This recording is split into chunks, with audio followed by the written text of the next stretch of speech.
Local law enforcement promised trust and respect in an open letter to Summit. Phil Lindeman, Krystal, 93 News. First, search and rescue in Eagle County is scouring the Eagle River for a 3-year-old boy who went missing Friday night. The Vail Daily reports 500 volunteers combed the riverbanks yesterday for Sebastian Rodriguez Castro. They found a cell phone and other evidence of the boy, while his body remains missing. His family lives in a condo near the river. A small brush fire erupted on a hillside near I-70 east of Idaho Springs this afternoon around 1:40, stoked by winds upwards of 30 miles per hour. CDOT traffic cameras showed a smoke plume on the south side of I-70 across from the Central City Parkway exit. Firefighters are now on scene. No word yet on how many acres or how it started. Fire danger is moderate in Summit and Clear Creek counties today, high to extreme in southern Colorado. I-70 weekend traffic through Summit is slowly creeping back, but still far behind record highs from last summer. 93,000 vehicles passed through both sides of the Eisenhower Tunnel Friday through Sunday, up 2% compared to the previous weekend, but down 37% compared to the same weekend last year, a difference of 55,000 vehicles.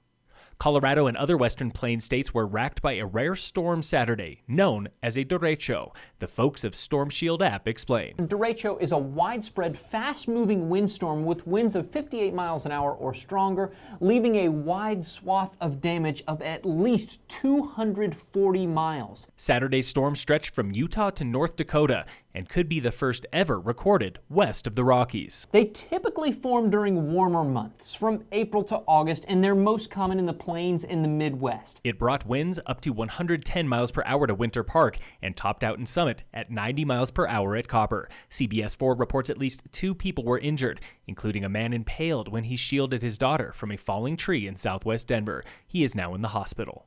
A Colorado police reform bill was approved by a Senate committee yesterday, and tomorrow it moves to the Senate floor after a whirlwind week of protests. Senate Bill 2217, known as Enhanced Law Enforcement Integrity, comes with 7 parts. It requires body-worn cameras for local departments and Colorado State Patrol and bans chokeholds. It also limits immunity for law enforcement through a state conduct review board and gives residents the right to sue an officer in civil court. Finally, it forms a public database of police misconduct with hiring and rehiring criteria and requires new training for all peace officers.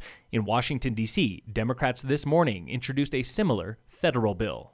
This afternoon, Summit Police Departments and the Sheriff's Office released a public statement recognizing the strained relationship between police and the public nationwide while promising trust and mutual respect locally. It quotes Sir Robert Peel, considered the father of modern policing, who said, "Police are the public and the public are the police." The letter highlights the local immigrant community, referring to immigrants and especially the Latino population as a foundation of the county.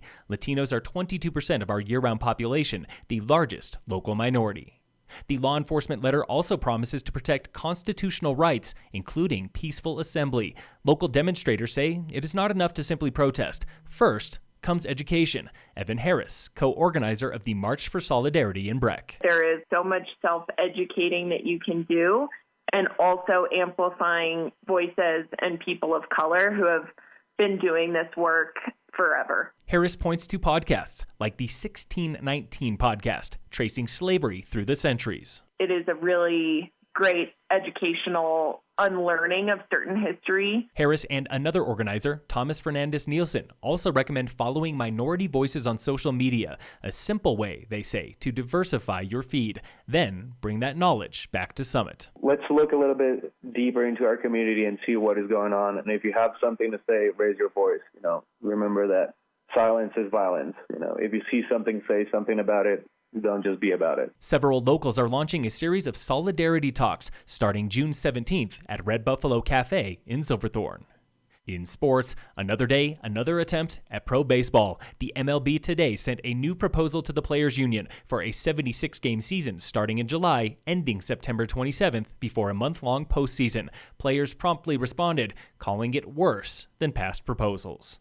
And in local sports, brought to you by American Family Insurance, the Weiss Agency, golf and skiing are low risk. Cross-country running, soccer, and volleyball are medium risk, and football is high risk, as CHSAA looks ahead to the fall high school sports season. CHSAA officials are committed to sports this coming school year, but say traditional seasons could change, with low-risk sports in the fall and high-risk sports later on. Phil Lindeman, Krystal, 93 News.